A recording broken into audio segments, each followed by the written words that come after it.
How you doing? I got two other guys with me. Cool. They're hard to How's it see. going? Oh, Might what's have up, to man? zoom out a little bit. But how you doing, man? Good. All right.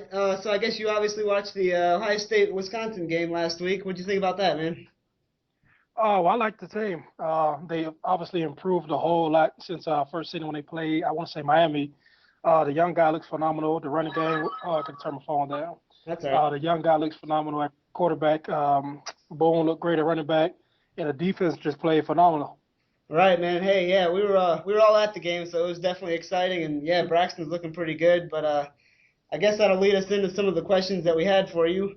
Um, so far, I guess Antonio, did you want to ask him about Braxton Miller? Yeah, Maurice, I just want to get your opinion of what do you think of Braxton as a leader of the team. I know he's a freshman right now, but what did you see from him on the game Saturday night that you maybe hadn't seen in previous games? I don't know, just you could tell a lot by a person's body language. He seemed to be decisive in everything he was doing, which was real important. Even the play, which pretty sure everybody know where he extended the play, and they threw it down to the guy in the end zone, with just a 40-yard bomb across his body, Yeah. and just to have that decision making lets what I mean, he has leadership qualities inside him, and that lets you know he's comfortable inside of his play. And I just say it's just an entire better team. There's no knocks to the other quarterback. It's just a team that gets fired up to see me be out there with him. He obviously has moves, said I've never seen a young guy have at no position, just making people miss and just creating something out of nothing. But I personally believe that the young guy has a bright future. Yeah, do you see them? How do you see the rest of the season playing out? Do you think they'll maybe contend, maybe make it to that championship game? It looks like that it's a possibility now with the win against Wisconsin. Well, how do you think the rest of the season will go? Prior to this, I really wasn't sure, but after seeing him, what it was on Saturday, I definitely believe that they have a chance. I definitely believe that had he been healthy throughout the whole Nebraska game, like they say, I think we would have won that one.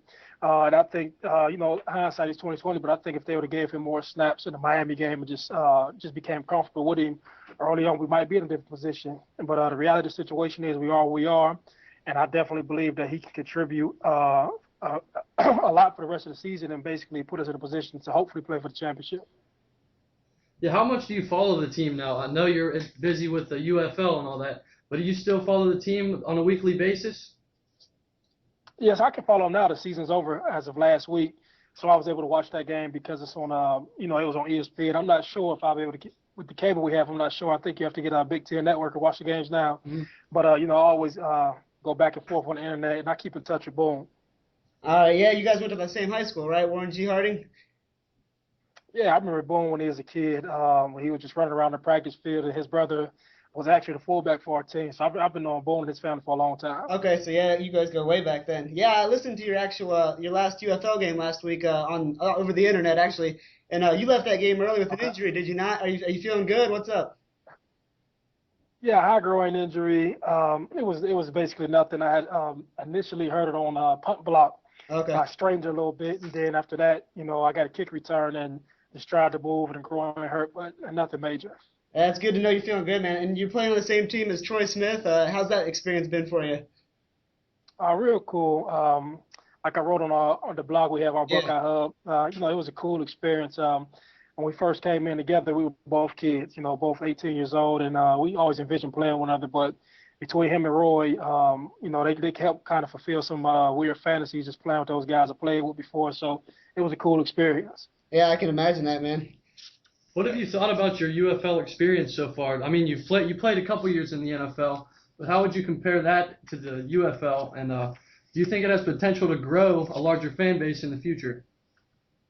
I believe so. I think a lot of guys are not in the NFL based upon business. You can get a younger guy coming out of college for 21, 22, where you could play maybe $600,000 or $700,000 less than you could with a veteran. Mm-hmm. It's not to say that the veteran guy doesn't have talent. It's just, say it's a business at the end of the day. And, the average guy on our team maybe has 5 or 6 years of NFL experience. And a lot of guys have started on NFL teams, and just based upon circumstances, they're gone. But like a city like Omaha, we have 25,000 people come out every week. Yeah. You go to Sacramento, it's 20,000 people. So there's definitely a market for it. I'm not sure of how the thing goes in regards to business, but there's definitely a market for more professional football. Yeah, I feel like it's slowly expanding and it's gaining in popularity. Hey, Maurice, Oh, I know you mentioned earlier about, you still have a close relationship with Troy Smith and Roy Hall, but what about the other guys that were on that championship team? Do you still keep in contact? Still keep in touch with any of those guys? yeah, nobody calls each other like on a daily basis, but you got to deal with the reality. A lot of those guys are living their lives. Some of them have kids, they have teams, and they're busy from 7 in the morning till 10 at night.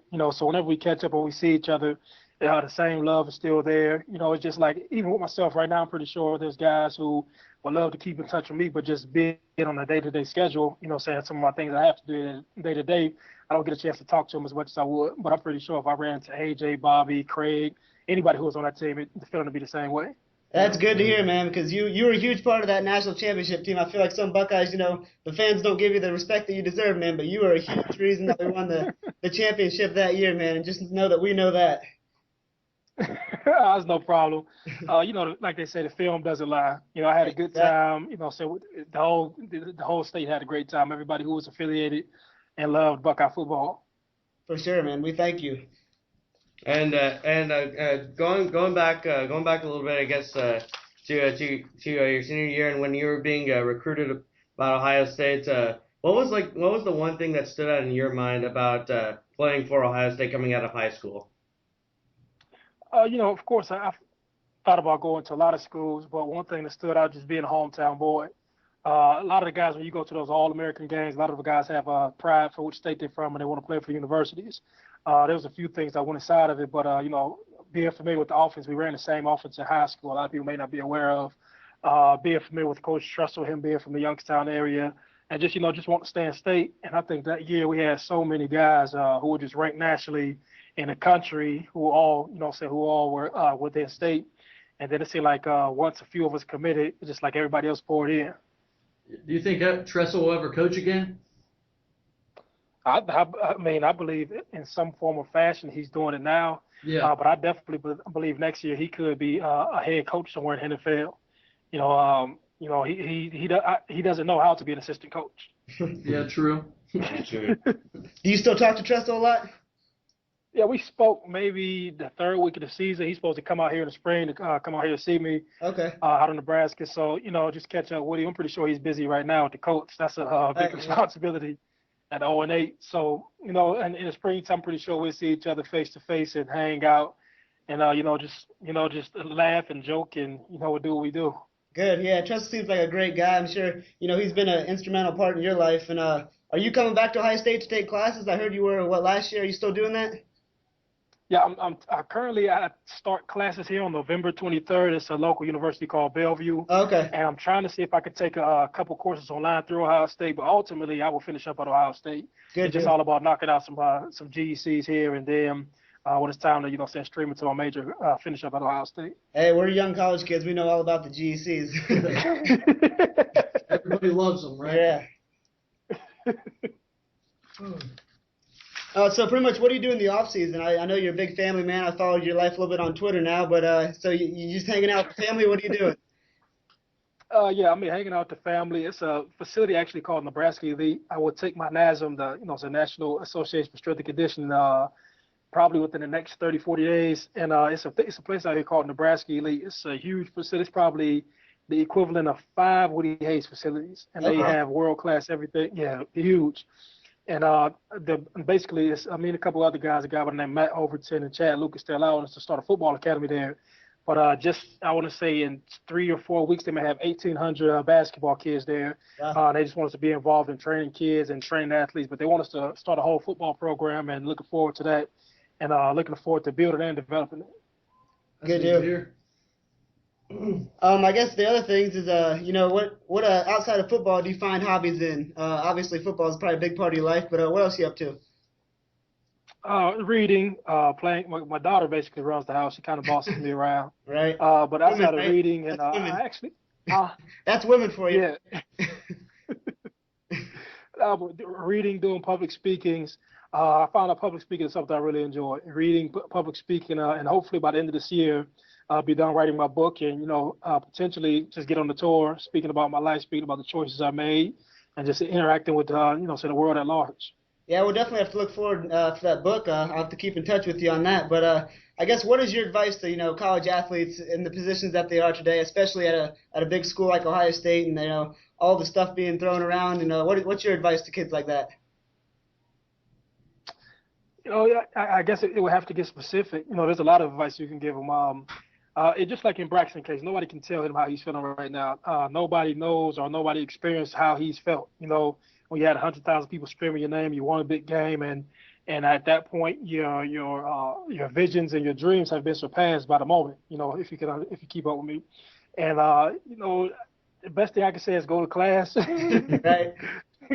Right, going because to class is really nobody knows how to handle success. I don't have the key. I don't have the key to it all. Nobody can tell these young guys what to do. But I would say anything that they do, just act with the utmost character. But it was like in my situation, nobody could tell me what that moment was going to feel like. And when I felt that moment, when the lights came on, when I scored my first touchdowns there, it's a feeling like no other. Braxton is walking around the high. He'll probably be high until he leaves there. And I'm not sure one thing you can say. When was that moment for you where things I guess changed and you became the superstar? Was it early in your career at Ohio State, or when do you think that was? Once you score a touchdown, you hear those people roar. Like, it's one thing to hear them roar for the team.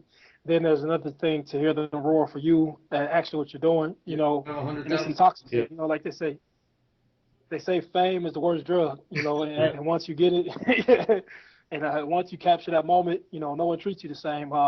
He's going to experience. People have expectations of it. What I'm saying? He has to live up to those expectations. Now, well, he doesn't have to, but he wants to, just in order to fulfill or keep that moment going. And I'm sure high expectations at Ohio State, huh? Well, I think he's doing a pretty good job right now. He's doing a pretty good job. A lot of natural talent, and I really believe he might show a lot more at practice. But I think when he gets into the game situation, they kind of put the chains on him. What's your prediction for the next coming weeks? Are the Buckeyes going to win out, or what are they doing? I really see them winning out. I see them going up. I see them going up against Michigan. I see that being a tough game just because it's a rivalry. Right. But I believe if Luke and Coach Bowman open up the playbook, just let the young guy play. If you see some of the biggest plays he made, it was just when they let the young guy play. The young guy was just out there making plays with his feet, continuing to keep his head downfield, was real relaxed, real poised, and when he made the decisions, he was aggressive in making them. So I think you just kind of call the plays, you open up the playbook for him, and you just let him be who he is. Right. Right, and I know you're definitely you're really liking what you're seeing out of Braxton Miller so far, but what about the rest of the team? I know they've gone through a lot over these last few months with the NCAA and all the suspensions hanging over the team.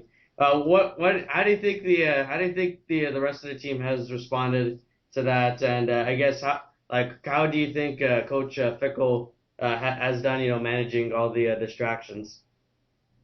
I mean, I can only judge on the games I've seen, and from last game, whatever he's told the defense, they look like the defense of old, swarming around to the ball, having fun, chest bumping. Coverage has been great from the secondary. Guys hitting each other, so when you see guys smacking each other, guys are having fun, and you can tell that, the offensive line has obviously gelled together, because you see in the second half when Boone came back out there, we began to run the ball and things of that nature. But if you ask me, to be honest with you, I think it's the Ohio State of old. For so long we had so many great guys coming in, so many good recruits, and who knows, Luke just may have caught his stride in the middle of the season.